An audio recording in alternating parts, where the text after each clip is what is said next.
सबैलाई नमस्कार। म सुजन। आज गाउँमा यिनी जुन पिल्लरहरू चाहिँ यो के भन्छ ड्रागन फ्रुटको लागि राखेको त्यति जाग्न त जागा छैन।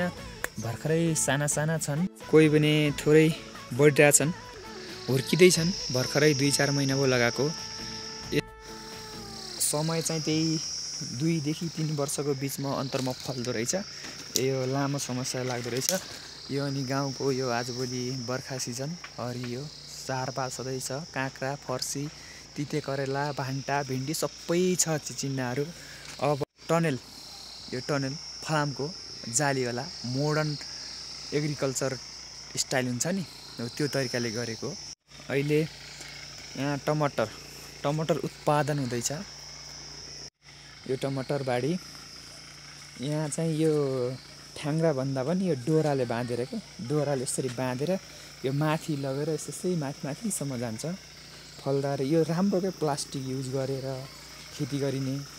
त्यसपछि यो बाहिर कीटनाशक किरा मटाङ्ग्रा पनि आउन नपाउने।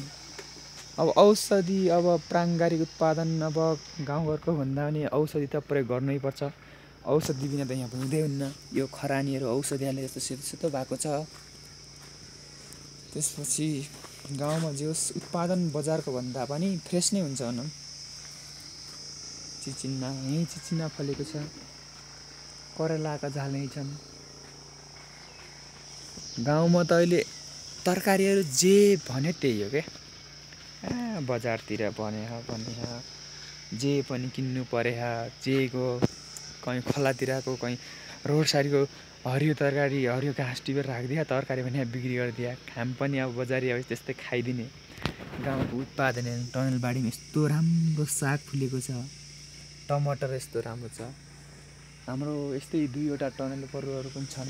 घरहरू पर बाडी अलि खोलामा, अलि यहाँ घर नजिक यति मात्रै छ। एउटा यस्तै छ, पुरा हरियो हराभरा छ। हेर्नुहोस्, गाउँमा सबै केराहरू पाइने।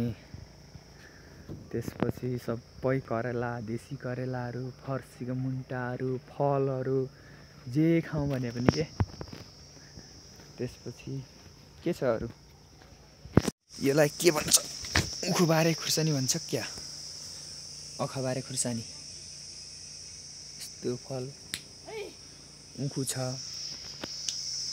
उखुहरू छन्। त्यसरी यो माल्टा, त्यसपछि सुन्तला, केराहरू छन्। त्यसपछि म त धेरै आएको हो, सर्पहरू त हुँदैन। यस्तो झाडीमा त सर्पहरू हुन्छन्, लास्टै खतरा विषालु नाग हुन्छन्। यो हाम्रो के भन्छ, बिउरो हेर्नुहोस्, बिउरो यस्तो झाडीमा पनि बिउरो हुन्छ क्या। यस्तो बिउराको झालमा यसो एक पोज दिउँ न, यस्तो गरेर। बाडी चाहिँ सबै हाम्रो। यहाँ चाहिँ यो कोदो, हजुरतिर कोदोलाई के भन्छ, सबै ज्योति भाइया छ है। आज हामी जान्छौँ कता जान्छौँ भन्दाखेरि हाम्रै करेसा बारीतिरै छु आज। हाम्रो तरकारी खेतीबारी चाहिँ पर छ, त्यो म नेक्स्ट अर्को भिडियोमा देखाउँछु। यहाँ चाहिँ अहिले जोस् के के छ, राम्रो छ खेतीपाती के राम्रो, आफूले खानको लागि, आफ्नो आय आर्जनको लागि राम्रै छ। काँक्रा हेर्नुहुन्छ, काँक्रा हेर्नु, काँक्रा त रुखमा झुन्ड्या छन्, यता बाडीमा पल्ट्या छन्।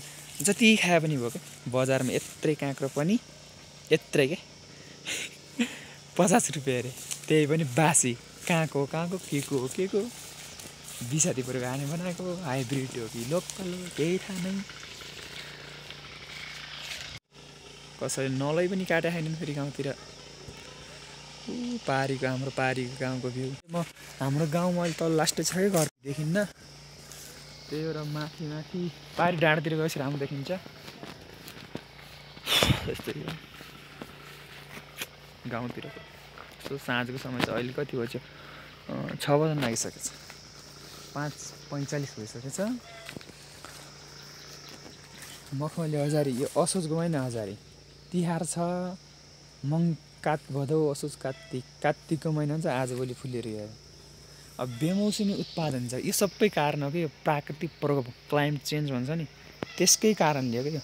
फुल्नुपर्ने ठाउँमा नफुल्ने, अनुकूल समयमा फुल्नुपर्ने, उपयुक्त समय नफुल्ने के भने जस्तो फुलहरू नलाग्ने, फलहरू नलाग्ने, किरा फट्याङ्ग्राहरू लाग्ने, यो सबै कसको कारण? ठिक छ, टनेल बाढी।